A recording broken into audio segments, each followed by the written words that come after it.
Formed a consensus for a clear definition of life, because it seems to include things that other people would say, wait, that doesn't look right. And the same holds for the definition of an organ.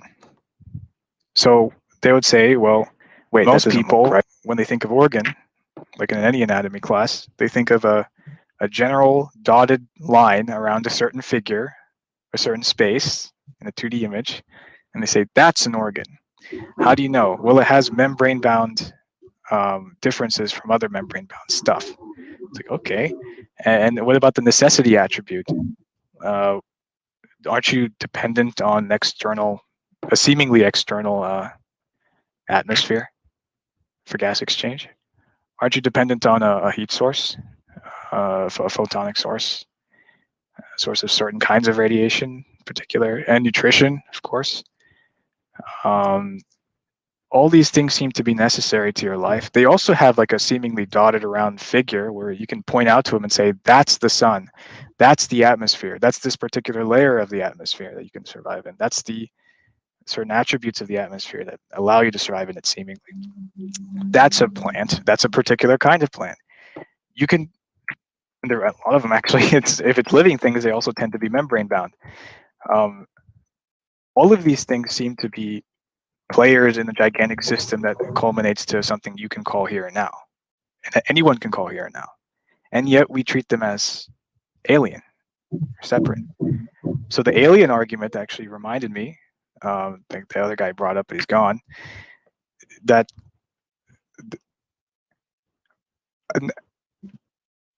the system, actually, I think ocean and wave is actually a good way to simplify it. The wave is something the whole ocean is doing at the point that you can call the wave, but it's doing it for all waves. So you can't separate the ocean from the wave, not just causally, but even when thinking about it as a seemingly not so very connected system. The very fact that you've categorized it in the same system should be a clue. But it's unfortunate that our Western teachings of something called a God, I like to call the global operator descriptor, is so, it's alienated by design, distinguished by design. For practical reasons, it makes sense, but many reasons, and in many places, especially when talking about stuff like what happens after disintegration, after death of an individual, they have it's not useful to distinguish because the power, sorry, not the power, the mechanism of distinction itself changes. So the distinctions we make now are not applicable to after death. So I would say if someone wanted to ask me what afterlife is, the answer's right there. Partly, not completely. I don't know the whole system, but I can at least say in a reasonable sense, a locality. Afterlife is simply after your individual life.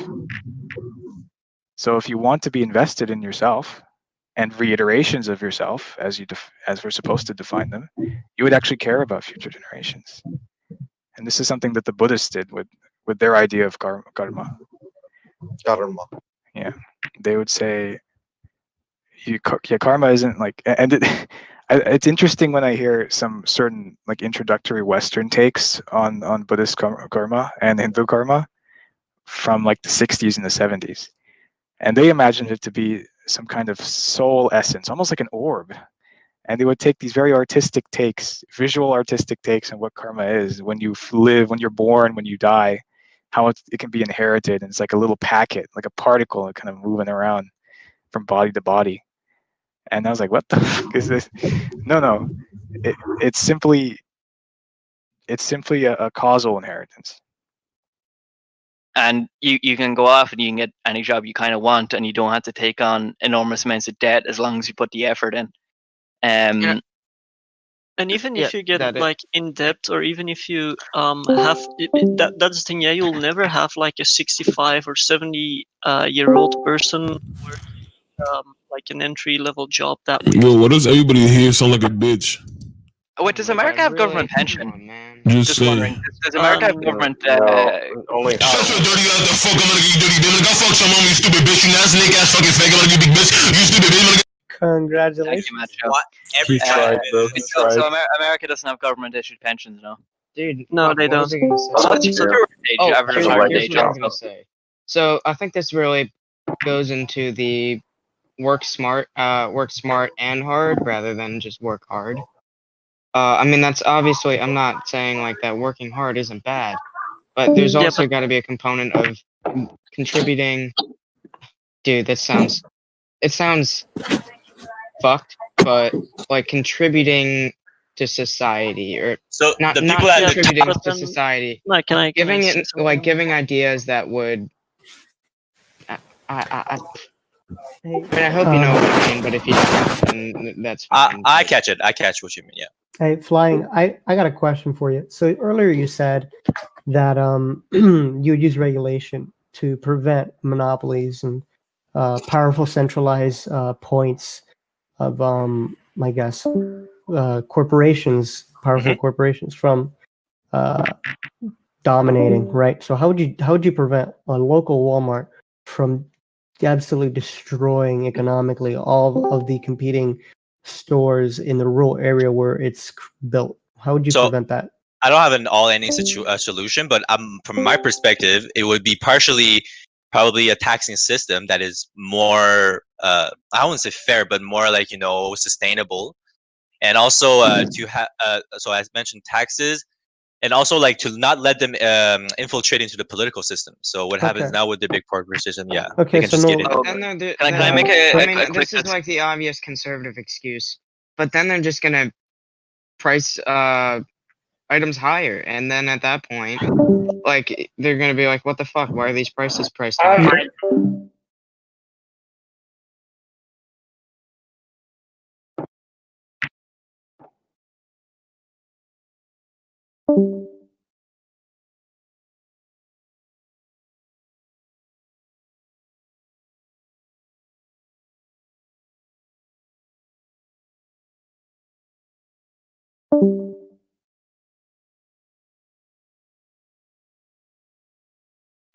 In this election has been that he sounds like the calmer, more rational, decent, nice guy. So I think he needs to, from his perspective, he would need to project that image as much as he can in the face of an extremely aggressive and blunt counterpart in these debates. Yeah, you're right. The nice guy image. But Trump can. I don't consider Joe Biden to be a nice guy. You know what? No nice guy deliberately ruins the life of a man who was not a drunk driver when he was in a collision with then Senator Biden's or Senator-elect Biden's first wife, who very sadly died, and as did their daughter in an automobile accident. But the man who was involved with her in the accident was not a drunk driver and was exonerated, I believe, of any responsibility for the accident. And Joe Biden has ruined that, and that man has subsequently died. His daughters have begged the Bidens to to clear their father's memory, because Joe Biden said, yes, unfortunately she had an encounter with a drunk driver. The man was not a drunk driver. No nice person does that. No nice person does that. That's not a decent person. That's someone who's gotten away with character assassination and much, much more. And of course, we haven't even brought up, but I imagine the president will, Mike, I imagine he'll bring up the emails that the authenticity of which the Biden campaign has not disputed, that show that Joe Biden is the big guy. Let me jump in, because we got 1 minute. I want to ask a specific question about that, because I think it will come up. How does Trump bring that up without making Joe Biden seem like a sympathetic father to a addicted son? Right. Biden's going to spin it that way. Yeah, you know what? We should have nothing but compassion for people with mental illness. Addiction is a mental illness. They deserve compassion and day's portion of a story. And by context, I mean the institutional memory that is critical to understand why and how. And that's those who are analysts and do commentary, and those who can explain. Slug that last piece. ITN, Israel post-war. David Brinkley once said that you step in front of the camera and you get out of news business and into show business. But nonetheless, that should not in any way subtract or obscure the need for the basic standards of good journalism. Pat, hang tight. Let me give you a lead for Salinger right now. Yes, President Bush and Prime Minister Major have closed or have almost rejected the Soviet peace efforts. Okay, in Saudi Arabia, the door is being left open. Rick Salinger is standing by live in Riyadh with the latest. All but closed. Yeah, all but closed. Right. Accuracy, speed, a fair approach, honesty and integrity within the reporter to try and bring the truth, whatever the truth may be. Going to war is a serious business. In a totalitarian society, the dictator just says we're going to war and everybody marches. And with this weapon of human brotherhood in our hands, we are seeing the war for men's minds not as a battle of truth against lies, but as a lasting alliance pledged in faith with all those millions driving forward to create the true new order, the world order of the people first, the people before all. In a democratic society, the theory is that if the political leadership is committed to war, they present reasons, and they got a very heavy burden of proof to meet, because a war is a very catastrophic affair, as this proved to be. The role of the media at that point is to present the relevant background. For example, the possibilities of peaceful settlement, such as what they may be, have to be presented, and then to offer a forum, in fact, encourage a forum of debate over this very dread decision to go to war and, in this case, kill hundreds of thousands of people and leave two countries wrecked and so on. That never happened. There was never, when I say never, I mean 99.9% of the discussion excluded the option of a peaceful settlement. At Washington's Office of War Information falls one of the most vital and constructive tasks of this war. This is a people's war, and to win it, the people ought to know as much about it as they can. This office will do its best to tell the truth and nothing but the truth, both at home and abroad. First weapon in this worldwide strategy of truth is the great machine of information represented by the free press, with its powers of molding public thought and leading public action, with all its lifelines for the exchange of new ideas between fighting nations spread across the earth. Every time George Bush would appear and say there will be no negotiations, there would be 100 editorials the next day lauding him for going the last mile for diplomacy. If he said you can't reward an aggressor, instead of cracking up in ridicule the way people did in civilized sectors of the world, like the whole third world, the media said, oh man, a fantastic principle, the invader of Panama, the only head of state stands condemned for aggression in the world. The guy was head of the CIA during the Timor aggression. You know, he says aggressors can't be rewarded. The media just applauded. The motion picture industry, with its worldwide organization of newsreel camera crews, invaluable for bringing into vivid focus the background drama and perspectives of the war. Mobilized, too, in this all-out struggle for men's minds are the radio networks, with all their experience in the swift reporting of great occasion and event. From every strategic center and frontline stronghold, their reporters are sending back the lessons of new tactics, new ways of war. The result was it's a media war. I mean, there's tremendous fakery all along the line. The UN is finally living up to its mission. You know, a wondrous sea change, the New York Times told us. The only wondrous sea change was that for once the United States didn't veto a Security Council resolution against aggression. People don't want a war unless you have to have one. And they would have known that you don't have to have one. Well, the media kept people from knowing that. And that means we went to war very much in the manner of a totalitarian state, thanks to the media subservience. That's the big story.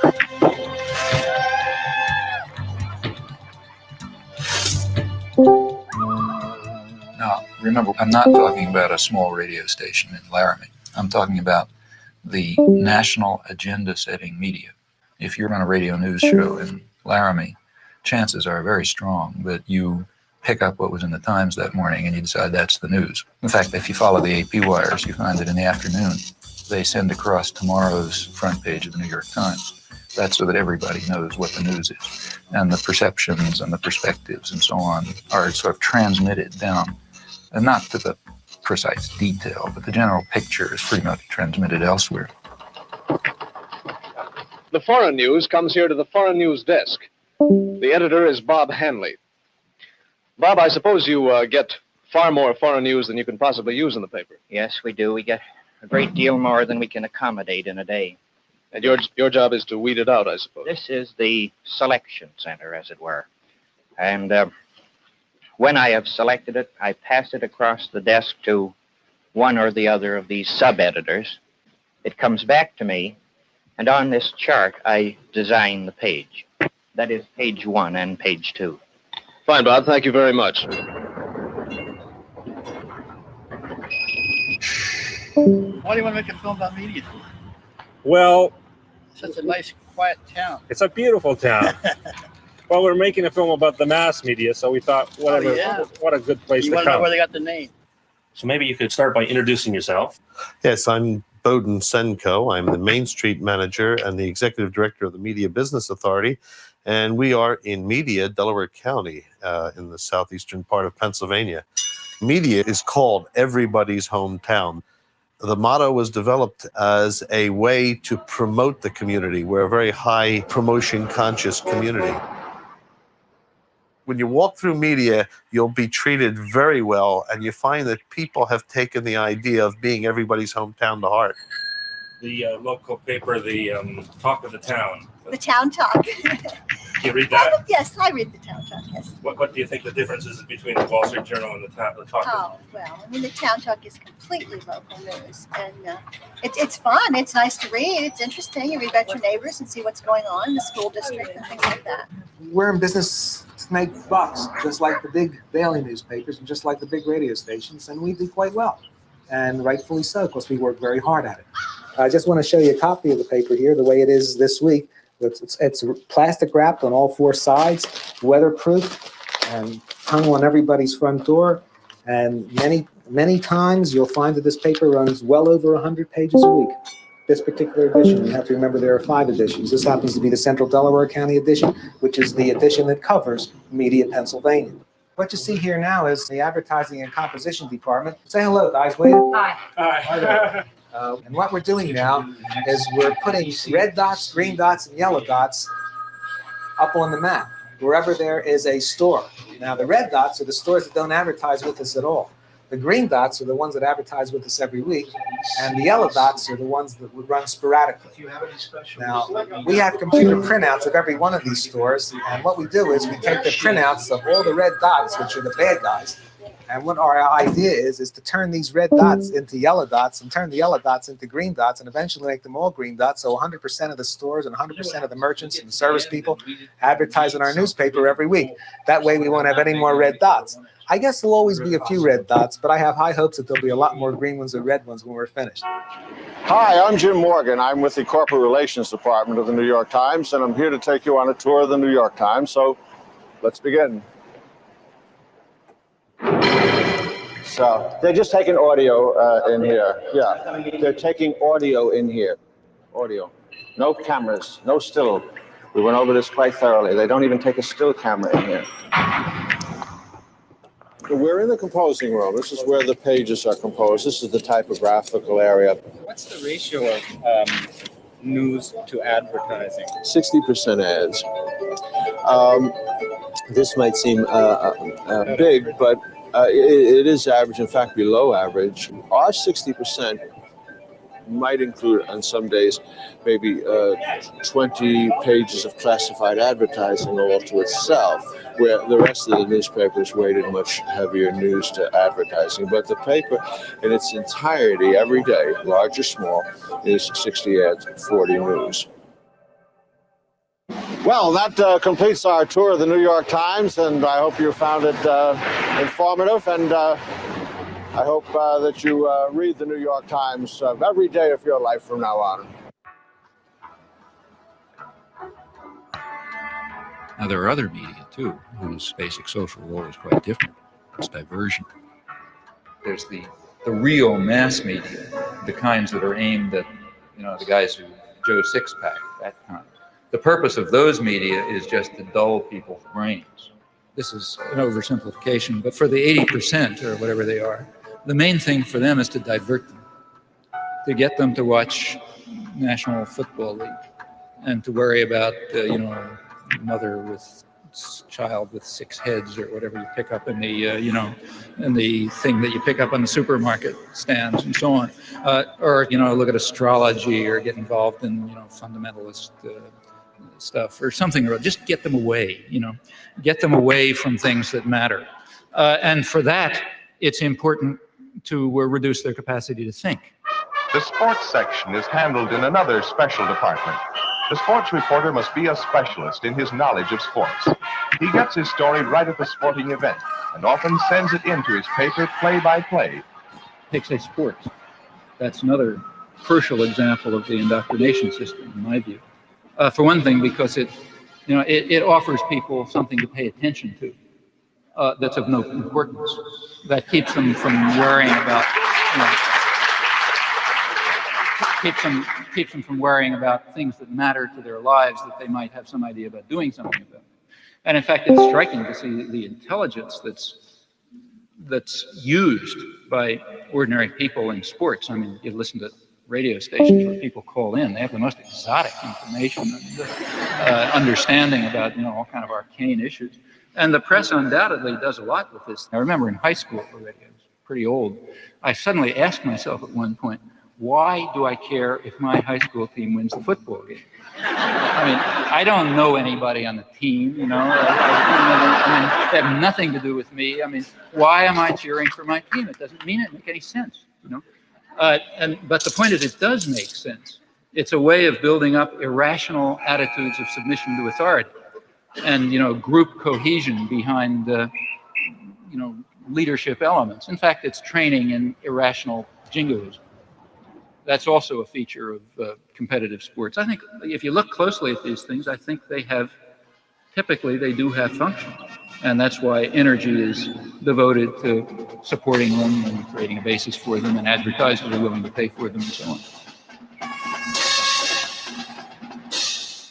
I'd like to ask you a question essentially about the methodology in studying the propaganda model and how would one go about doing that? Well, there are a number of ways to proceed. One obvious way is to try to find more or less paired examples. History doesn't offer true controlled experiments, but it often comes pretty close. So one can find atrocities or abuses of one sort that on the one hand are committed by official enemies and on the other hand are committed by friends and allies or by the favored state itself, by the United States in the US case. And the question is whether the media accept the government framework or whether they use the same agenda, the same set of questions, the same criteria for dealing with the two cases as any honest outside observer would do. If you think America's involvement in the war in Southeast Asia is over, think again. The Khmer Rouge are the most genocidal people on the face of the earth. Peter Jennings reporting from the killing fields, Thursday. I mean, the great act of genocide in the modern period is Pol Pot, 1975 through 1978. That atrocity, I think it would be hard to find any example of a comparable outrage and outpouring of fury and so on and so forth. So that's one atrocity. Well, it just happens that in that case, history did set up a controlled experiment. Have you ever heard of a place called East Timor? I can't say that I have. Where? East Timor? Nope. No. Well, it happens that right at that time there's another atrocity, very similar in character, but differing in one respect. We were responsible for it, not Pol Pot. Hello, I'm Louise Penny, and this is Radio Noon. If you've been listening to the program fairly regularly over the last few months, you'll know East Timor has come into the conversation more than once, particularly when we were talking about foreign aid and also the war and a new world order. People wondered why, if the UN was serious about a new world order, no one was doing anything to help East Timor. The area was invaded by Indonesia in 1975. There are reports of atrocities against the Timorese people. And yet Canada and other nations have consistently voted against UN resolutions to end the occupation. Today, we're going to take a closer look at East Timor, what's happened to it, and why the international community is doing nothing to help. One of the people who have been most active is Elaine Bruyere, a photojournalist from British Columbia. She's the founder of the East Timor Alert Network, and she joins me in studio now. Hello. Hi. One tragedy compounding a tragedy is that a lot of people don't know much about East Timor. Where is it? East Timor is just north of Australia, about 420 kilometers, and it's right between the Indian and Pacific Oceans. Just south of East Timor is a deep water sea lane, perfect for US submarines to pass through. There's also huge oil reserves there. One of the unique things about East Timor is that it's truly one of the last surviving ancient civilizations in that part of the world. The Timorese spoke 30 different languages and dialects amongst a group of 700,000 people. Today, less than 5% of the world's people live like the East Timorese, basically self-reliant. They live really outside of the global economic system. Small societies like the East Timorese are much more democratic and much more egalitarian, and there's much more sharing of power and wealth. Before the Indonesians invaded, most people lived in small rural villages.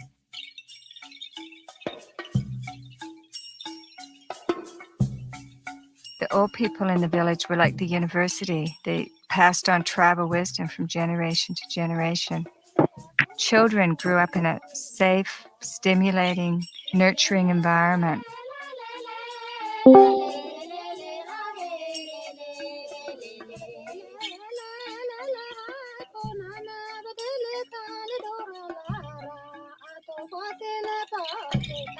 A year after I left East Timor, I was appalled when I heard that Indonesia had invaded. They didn't want a small independent country setting an example for the region. East Timor was a Portuguese colony. Indonesia had no claim to it, and in fact stated that they had no claim to it. During the period of colonization, there was a good deal of politicization that different groups developed. A civil war broke out in August '75.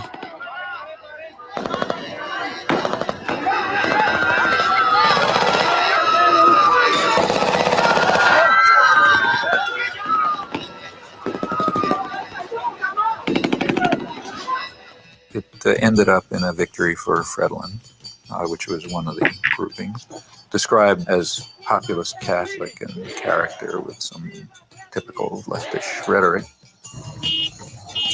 Indonesia at once started intervening. What's the situation? When did those ships come in? They start arriving since Monday. 6, 7 boats together, very close to our border. No, they're not there just for fun, you know. They're preparing a massive operation. Something happened here last night that moved us very deeply. It was so far outside our experience as Australians that we'll find it very difficult to convey to you, but we'll try. Sitting on woven mats under a thatched roof, right now. we were the target of a barrage of questioning. Would you be okay with being in a war with China right now over that issue? Understand why the rest of the world Absolutely. is won the war, though. So wait, we would win. organizations to care. Yeah, the second thing, right, was Trump's acknowledgement of the coronavirus in February. Felt we should be able to reach And out. not realizing real. It's not even real. it's 100% real. Wait, Are you fucking kidding me? Wait. I'm being sarcastic. No, the virus itself is real, but it's being blown out of proportion. All right. I work in the hospitality industry. I Okay, work what in is live your events and point? That's hotels. anecdotal. That doesn't make your So argument. it is not anecdotal. Well, it is. That's very anecdotal. If you say that shut the fuck up. If you This fucking guy is say the virus, really destructive. If you want to have a conversation, Buster, you're going to have to calm down. I'm sorry. No, what you said his acknowledgement in February. What do you mean by that? Him acknowledging that the coronavirus was a very deadly threat in February, and then going to a Trump campaign rally like a week later or 2 weeks later, and saying that it wasn't a big deal. Yeah, he underquoted it too, claiming that it was going to be gone in a day. We'll be fine. Nothing's going to go wrong. No, I heard her wrong, Ebert. That's what it would be. Ebert. No, he said it would be gone by Easter. By Easter. What's the third reason? The third reason is his mismanagement of his social media account. How did he mismanage? I'm pretty sure he meant everything that he posted. His mismanagement of the social media account. Because I'm in the hospitality industry and the live event industry, my career suffered greatly under the Trump administration. Due to the inaction from point 2, where he refused to inform the American public about the coronavirus, refused to inform them about the plague, essentially, right? And then, while he was in Walter Reed, he tweeted out that I am totally for stimulus package. Get the stimulus package out to the people now. Let's do it. Let's go, right? And then, not even I don't 4 days support that later, either.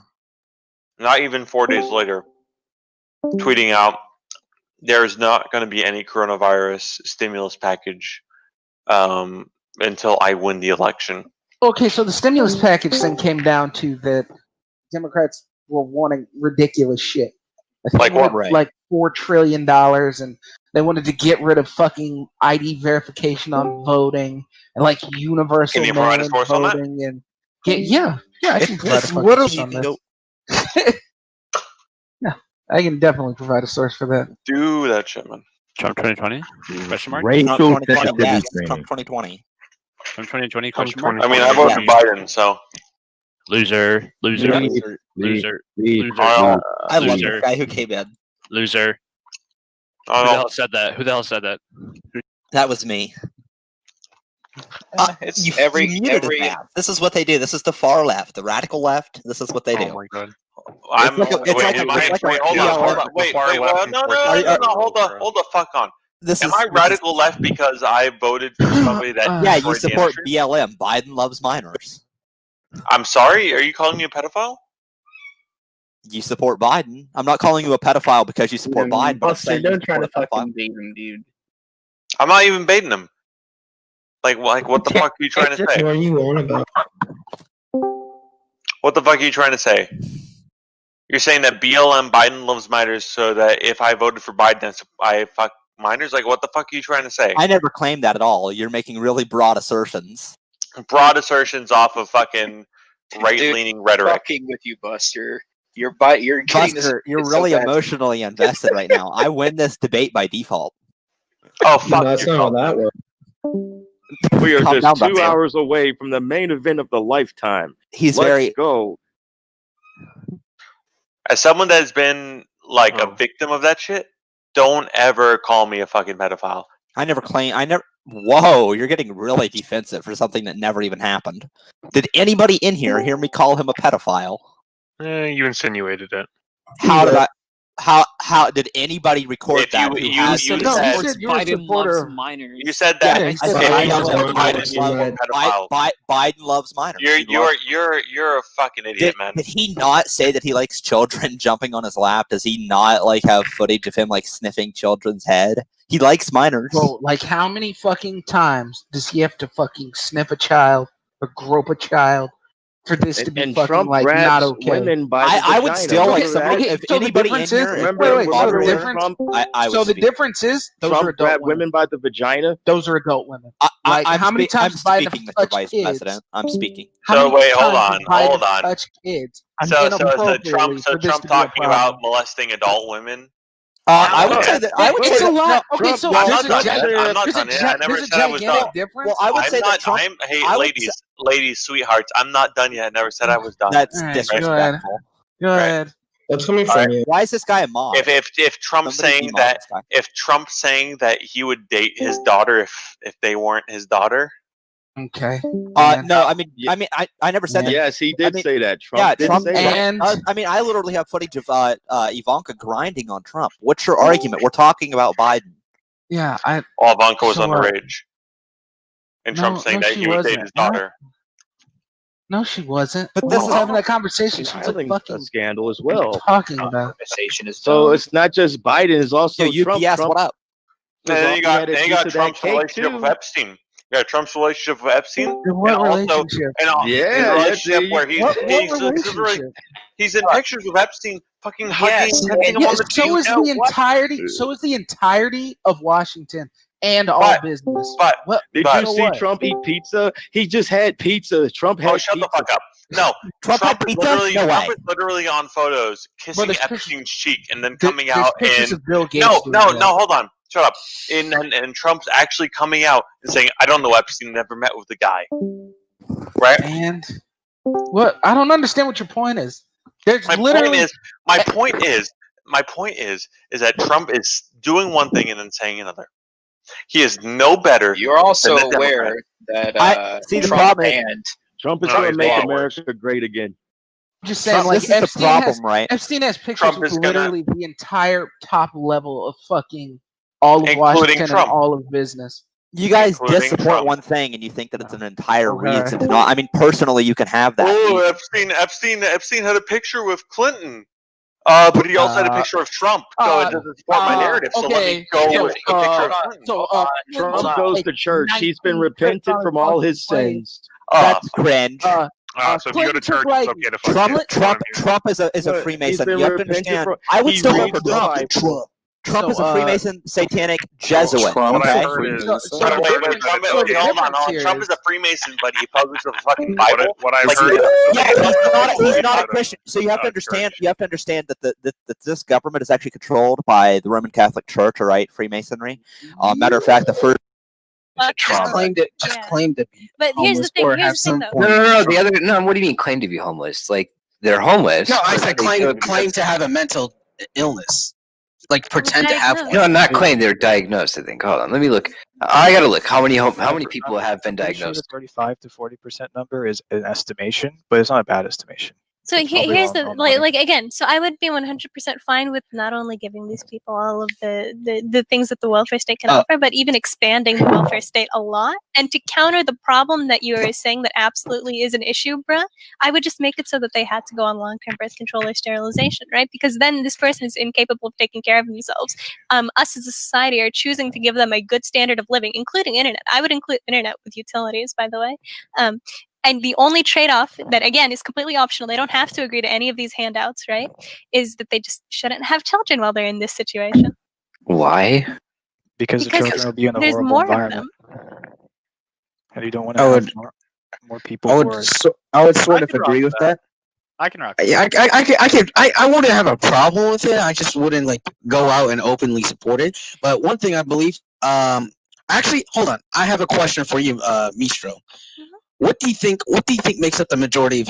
I just want to ask you, what do you think makes up the majority of homeless people? People who've lost their jobs and now, well, let's say pre-COVID. The majority of people just okay. Do you think the majority are people who just lost their jobs and like don't have a?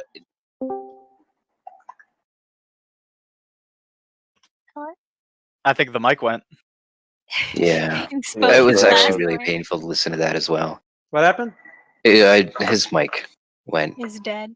Just actually straight up died. Anybody Man, else I fucking missed Yeah, it. but to answer the question he was probably answering, yeah, I think the majority of homeless people probably have some like either like mental issues or some traumatic experiences that they literally cannot get over without expensive therapy. Right. Which again, I'm willing to offer. Yeah, I'm a eugenicist, so I'm pretty down with that plan. Yeah, it doesn't sound the worst, to be honest. It's a fair trade-off. And there's like ways to do that. Then, That's yeah, not like, I as, see what you're yeah, getting at with like there's the having one. kids too, because then they'll get more money from the government, but then that'll end up in the neglecting of children. I see what Yeah, you're getting at. and here's another thing too. It doesn't have to be something that's like permanent. It doesn't necessarily have to be sterilization. We Right. can offer them more money up front for sterilizations, but like we can do there's a arm thing that you can put in your Why sterilize in the first One place? second, What is the one purpose? Because what ends up Just don't- happening is that the homeless Eugenics, people what would do you try think? and have kids because then the government would pay them money to like support the kids, but like it'll just ultimately go into drugs. give So and really quickly, you issue here's sex an licenses. example. That's no, please. So what else you can do is you can have it so there's a certain thing you put into your biceps which makes it so for women you can't have children IED? for 5 years, right? So every 5 years, if you want to keep your benefits, you just get it renewed, easy, and you can easily take it out at any time and have as many kids as you want. Yeah, I don't mind that. Honestly, I yeah. do. If welfare Everyone has to have sex had licenses, if and those welfare people had get the licenses, yes. Where do I think it's completely irresponsible to set up an entire organization dedicated to determining who or who shouldn't be sterilized. That seems really fucked up Well, to like me. it's kind of like a trade-off in a way. I just disagree. No, It's kind of like you're what she's saying is she's like, hey, rather than having the kid and getting the benefits that like having the kid would have you. Sure. And it's Here's the thing, right? Here's my system, right? My system is, hey, if you can't take care of your kids get taken away from you. Yeah, but that's right. what costs But, like, me that's money. traumatic for the kid. You know what I mean? They But that's might a not child originally put into foster care. Why would I Yeah. want to increase the amount of children born into foster systems Right, or when the whole adoptive point of homes having the that kid have was been just to get that a have been check. demonstrably proven to have worse outcomes overall than children born into like nuclear families or normal homes? Yeah. I could see what you're getting at with that. Actually, I'm not even gonna lie. Yeah, you're gonna you hate children that much, that you want them born in the foster care, dude? Like, come on, dude. No, I'm literally arguing against sterilizing people. Like, okay, so you want to offer them a place to live, but on condition they have to be sterilized if they want this money and they want this place to live. I think that's pretty fucked up. Well, then why? Well, like, would it be worse than like them having a kid just to get the same amount of money and then neglecting the child? Yeah, you get to. Yeah, you get it. What do you mean? Would it be worse? I wouldn't argue against either of those systems. You want to give them a child to neglect, dude? Then what are you arguing? Yeah, you want to give them a kid. You want to give them a What child that you know for sure is going to be in a shitty. No, I actually Yeah, it no, is no, already I homeless, know But, what like, he's gonna say honestly, because I'm it's enough pretty for sure. me that the child is just like gonna be shit like his parents. Well, no, I'm not saying that the kid's going to be shit, but do you think it's not fair for the kid to be Well, like he born might, into and he those probably will. circumstances? Most likely will be shit. It's not even an know what he's abortion arguing. question. No, It's no, just no, a no. not even conceive question. You know, there's not Yeah. much of a Yeah, it's not like negative. It's like pro? at which point do we grow up and start telling people that they're not allowed to have kids? Like when do I'm we like do that? pretty sure that he's pro UBI, so that's what his angle is. That Wait, he, I could be he'll pro just give them UBI as unlimited. Sure. Yeah, I could get on top of it or get on board with a certain number of that. But again, like it has to be. If it has hand in hand. if it has the qualification that they have to get like some sort of like. I mean, I guess it would be like either that they have to. It's not just sterilization, but just basically they have some form of like not being able to have Long-term kids. birth control. Yeah, you can get like what's the one that goes inside of you? What's the one that goes inside IUD? The IUDs are the ones they're the ones that go in your arms. I thought. No, I think No, there's they one go that in goes in your, your arms and one that goes in your uterus. That Goes in your IUDs are in cervix. utero. Yeah. Hey, why do you have a problem with that? Like, Why do I have a problem with forced sterilization? it's not forced it's not sterilization if it's just like. Oh yeah, sure. I mean, it's dependent on like, hey, do you want a You wanna house? call it Yeah, I want a house. Buddy? well, the only way I'm going to give you this place to live and food to eat is if you sterilize yourself. How can you not see that that's forced If I were sterilization? homeless, I'd take it over getting a job. It's coercive. It's coercive. Sure. As a homeless person, like I could say, I would agree that I'm sure you might take it because you might even live longer, right? All right, what about this? Will suffer less. So instead of, let's not look at, because you're only focusing on one possible thing attached to this. What about the ARM thing, where it's every 5 years you have to get it renewed if you want to keep those benefits, right? And it's not permanent. Yeah, if it was shown that it wasn't permanent, like like an IUD, You can like take it out the thing whenever. you get inside. like just basically like birth control pills or whatever. No, not it's like a pills, not device. pills. That's It's like a physically little inserted into piece your of arm or- copper. Yeah. Yeah, so there's one in your arm and there's also one inside of your cervix. So it's like a little piece of copper that they put in there. And what's then it called? As long as it's in there, you can. IUD. I think it's IUD. Yeah, as long as it's Improvised in there, you can't have explosive kids. device? No, that's an IED. No, that's an IED. Okay, no, you guys are also we're saying installing IED. those as So well. so we're gonna spend money on this IUD is expensive in surgery to make Wait, sure but that people this can't have this kids. saves you money. This saves Yeah. you so much money in the Yeah, long this run. saves Compared you to a ton of money. the benefits that come with Compared it. to like, okay, just think about this. A lot of these kids that get born from this are going to end up going to commit like a murder or something, right? Like at a far higher rate than people who are born So into normal do you families. consider the sorry, I cut you off. Go ahead. I mean, I'm just saying that it's like just like the fucking negative externalities. I don't know, like I'm struggling to like get this. So like you take a person who is previously homeless, right, on drugs and stuff like that, and then you give them a house and food to eat, and maybe some like rehabilitation. I'm not kids. Like, I don't see like the line from like people. So what it is like when you have kids and you're not making a certain amount of money, you can apply for higher government benefits. So like it's a way of just like reworking those benefits, so like the kid doesn't have to suffer if the homeless person wants to.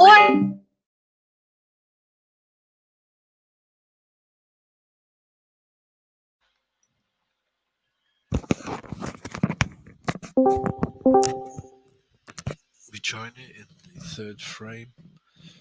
2-0 to Papadakis Mixel. Papadakis Mixel 2, Nikos Georgis 0. Final of the Canadian Open 2020. First to 3, so Papadakis just needing one more frame. And Nikos needing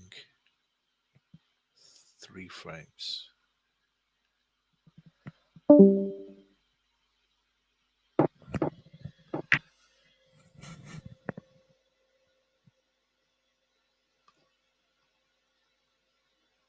That's not a great shot by Papadakis. Chance here for Nikos Georgis, who needs the narrative in this match read over the bottom left-hand pocket. Only 2 points behind, so any colour to get him to the yellow will suffice. Black seems to be the ball of choice. Will he just... he's changed over to brown now. Wants to be on the bottom side of the table, the white. When going for the yellow. Excuse me. He's gone back to the black, he's gone back to the brown, can't decide. What decision? If he can win this frame, put him right back in this match. So he decides just to come back off the brown.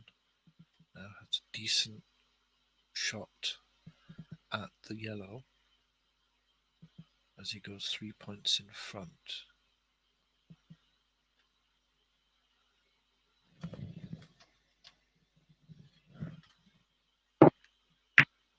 Yellow potted, and that looks nice. Liked it a bit more, but has the green to the top right. Brown is in the black spot, so it's a perfect positional shot as well. Just needs to make sure it pots the green. Or at least make it safe. Could be a shot to nothing. Stroke, positional shot on the brown. There it goes. And he decided to cut back rather than go off the top left-hand pocket, and that's turned out to be quite nice. And that was a shot to nothing positional shot on the brown. Very good effort, but he's also left very safe, left a snooker, although I'm looking though Papa can get through. No, he couldn't get through, so he goes off the right cushion, hits the green, so gets out the snooker. And where's he left it? Well, depending on that green going past that black, Nikos is having a good hard look. Will it go? He's been there for quite some time, so it must be very dicey. Going at an angle as well, much more difficult. Will he decide the easy snooker that is available? Just push the green on off the left-hand cushion and back up towards the pink, and send the white behind the black. No, he's gone for the pot and he's got it. Pot goes in. Great shot. Positional. Could be a little bit better than that. Still it's on the top cushion, but brown has an angle as well to go off the bottom left-hand cushion. Back up towards the top middle pocket, but in the centre of the table for the blue.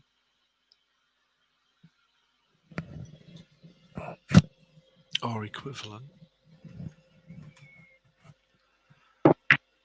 Doesn't pot it though. Brown doesn't go in. It's back up the table towards the pink. Touches the pink and lands relatively nicely for Nikos. So he's turned out okay on that. 4 balls left on the table in frame 3 of this Canadian Open final between Papadakis Mixel from Greece and Nikos Joulis from Greece. 2-0 Papadakis leads, 1 more needed to win the match. Nikos needs all remaining frames. Papa sends the white off the right cushion, hits it, but he's left it over the pocket, so good patience from Nikos, grinding this frame out. And if he can get a good bounce off this bottom right cushion, after potting the brown, we'll get a decent position on that blue.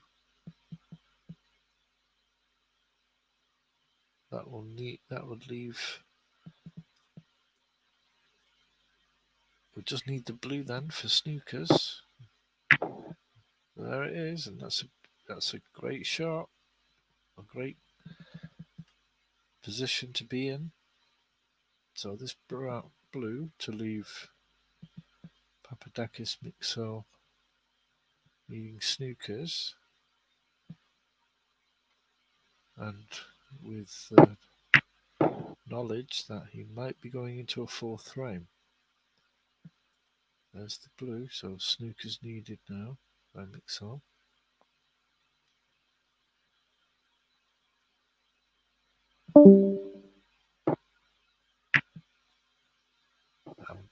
Pushes the pink towards the pocket, went for the pot but didn't pot it, so not over yet. Still life available for Papadakis, although it's very minimal. Needs to make a snooker now. Hit quite hard. We need to get that white behind the black.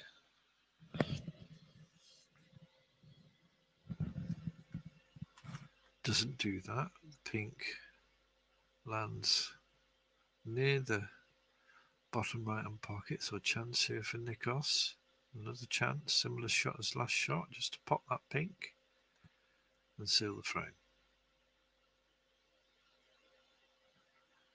He's not even put his cue to the ball. He's here now, wiping his hands, making sure his hands are dry, or commensurate to the needed composure for the cue. Putting some side on it, he's going to just push it towards the pocket. And he's just left it over. Nothing Papadakis can do now. going to have to pop the pink unless he can just hit it as hard as he can at a certain angle and see if it will come back out. He could put a lot of left-hand side even to the right of the pink from his view. The left-hand side, but that would try and spin out the pink.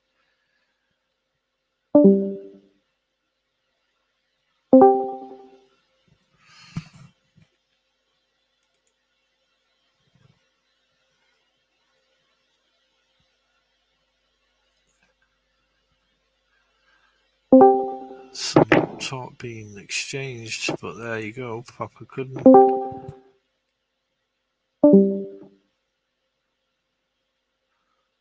We don't understand why my last shot didn't go in. I've scared yet why I gave 3 lookies. So just exchanging, but the frame has been won. It's now Papadakis 2, Nikos Jolis 1.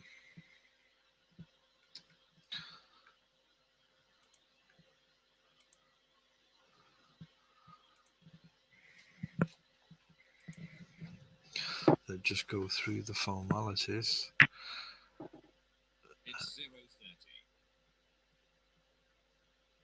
And there's no way Papadakis can win anyway, but presuming they're just trying to finish off the frame. And there you go. Papadakis does the honours. And there's this confirmation. 2-1 now to Papadakis mix-off. And I'll be back shortly for more commentary.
Nikos needing one snooker to stay in this match. But if he can win the frame, good use of the doubles angles. Papadakis has been practicing. It does give you obviously an extra advantage or something extra on your armory. Double kiss there, was that meant? It's turned out okay. Still a snooker. This is what he needs. Needs to keep Papadakis at bay at the moment.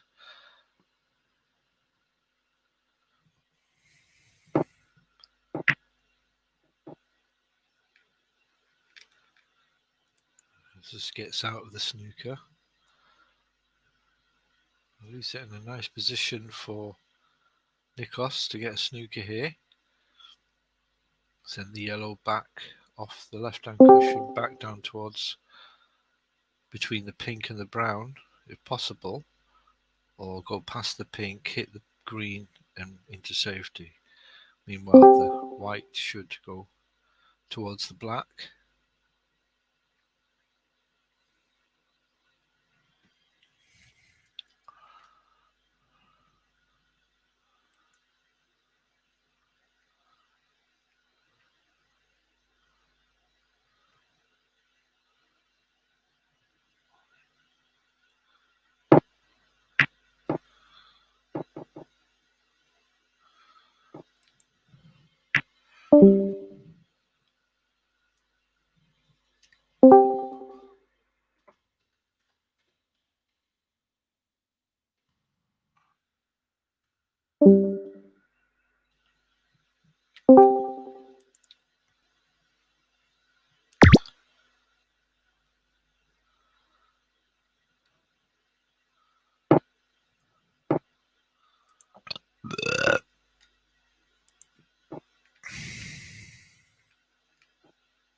Snooker achieved by Nikos. Now has a good position here to make another snooker.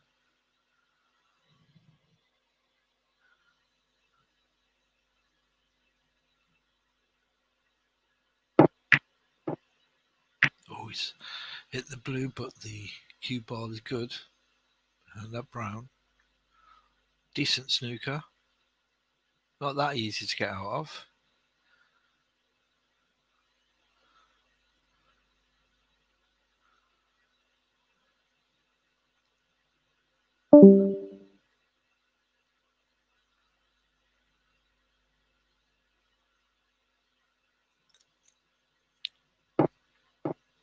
There, gets it.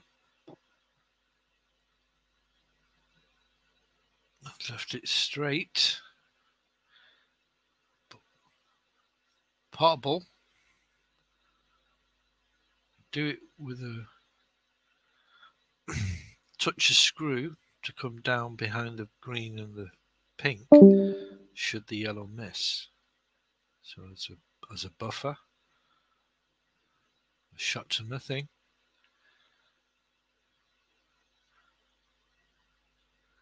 Otherwise, another snooker. If you can find the angle, you can play yellow onto the right cushion close to that pocket, but he's gone for the shot. He's potted it. So 23 points the difference, 25 on the table. Nikos can now attempt to clear up. Great chance.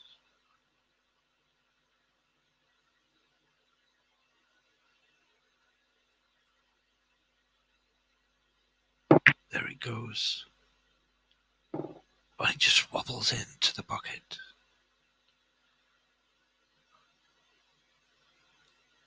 Next, brown.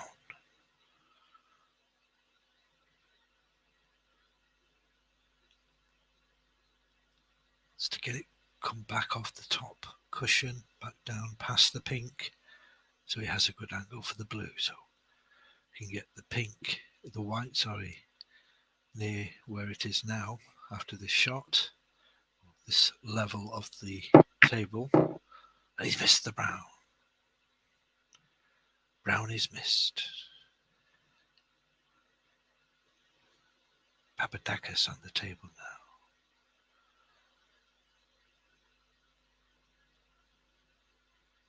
Just needs the brown for snookers for his opponent, and he's missed.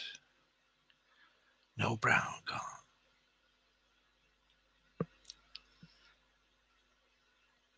Nikos on the table.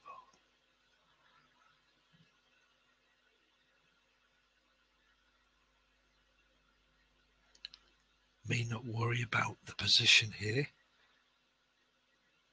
Pot is the most important thing. Needs all colours. Could play a snooker off the brown next. If he can pot this brown, will he go for it though? Risky shot if he misses. He's gone for it, and with aplomb. Look at that, great shot. With power, blind pocket for the brown, but pots it with power off the cushion and in a beautiful position for the next shot. Blue it is. Not an easy shot this. Will he go for it?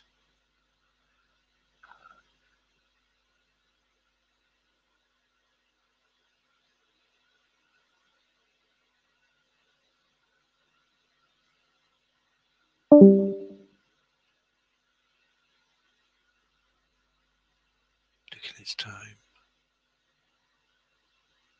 Making his move.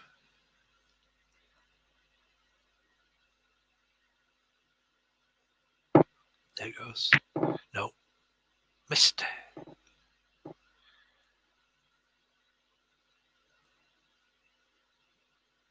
Tight on the cushion. Good cue ball though. Papadakis can afford to go for this. Shot to nothing.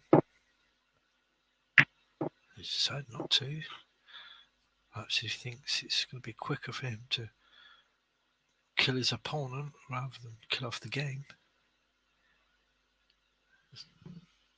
Not too bad of a shot, but has risks. It's potable, this blue now for Nikos, and he can play a shot to nothing. And he's got a good angle for a snooker as well, sending the blue down towards the black and keeping the white where it is, closer to the right cushion.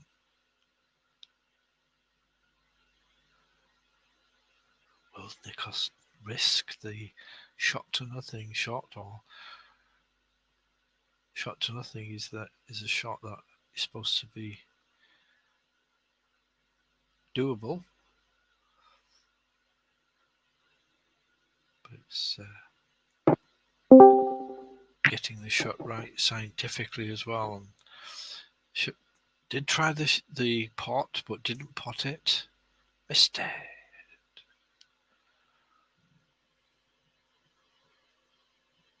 And now, too tempting a shot here for Papadakis. He's got it. And that should seal the deal. Not over yet. At the second, this pink would seal it, of course.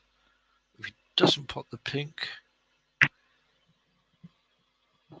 and he does, Papadakis takes the frame and the match and wins the Canadian Open 2020. Well done, Papadakis.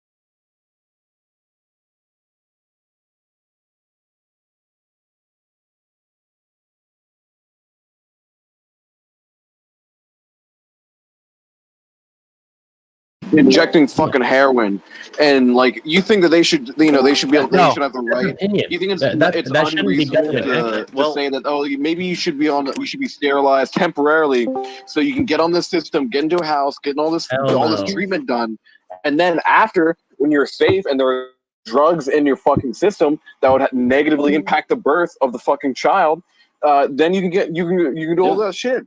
Like I don't know why it's so like an unreasonable position to have. I get that. Yeah, so when that's you his restrict view. people who don't That's believe probably in this, different that from is other not people's reasonable. view. That's a little more compelling.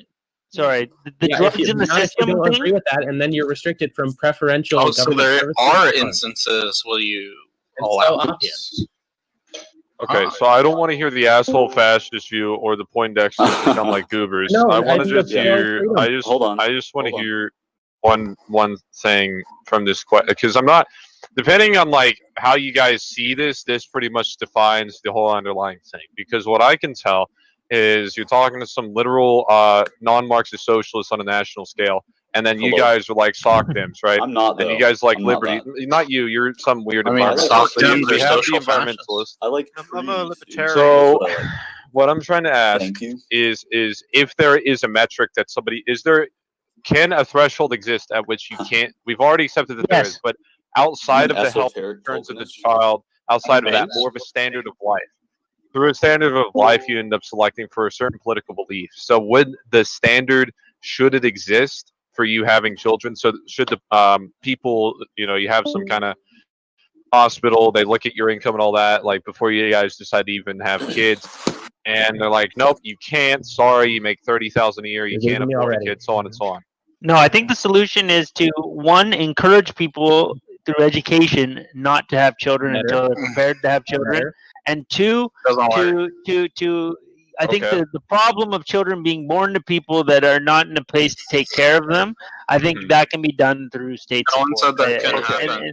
And then So the not third making thing, stupid decisions. Second point doesn't matter because the growth of the kids and not the second point doesn't matter because we Moonly, didn't you say don't need poor to people interrupt couldn't people. reproduce. Moonly, We I'm didn't not say you. people couldn't reproduce. I'm We not said you. if you're on I'm not welfare, you. you're sterilized. And Tars That's the only already said you. condition. And is Tonic you have Tantrum to doesn't take have your view. No, contraceptives. if you're but on it's a welfare. pretty consequential condition. I get where you're coming from, and it makes sense. So the consequences, if we're to take that, and I agree with it, to have teach them the consequences of reproduction, we should allow those consequences to exist, right? Meaning, if a woman has a kid, and even if she was raped or anything else, she's going to be raped. She gets raped. She has a kid, and her doesn't want to kill it. She can't afford it. Yeah. Should we then still pay for that family, help them out, give them a safety net? I think the restriction on the liberty is the cost is not so great that we can't deal with. I think welfare is too high of a cost. Welfare is absolutely right. I don't think you It should pay depends for on- rape babies from the Welfare state. is on how you. It depends on how you look at cost, because you can look at the cost now, and you can say, well, it's not a lot of money that you have to pay for this one kid, these 1,000 women, and so on and so on. Not just rapes, but any woman that has a kid, for a very stupid way. But what? LeBron, I actually already mentioned the trains to him. So I already told him about like the gigantic, nice trains that we could afford. So that argument didn't work. So.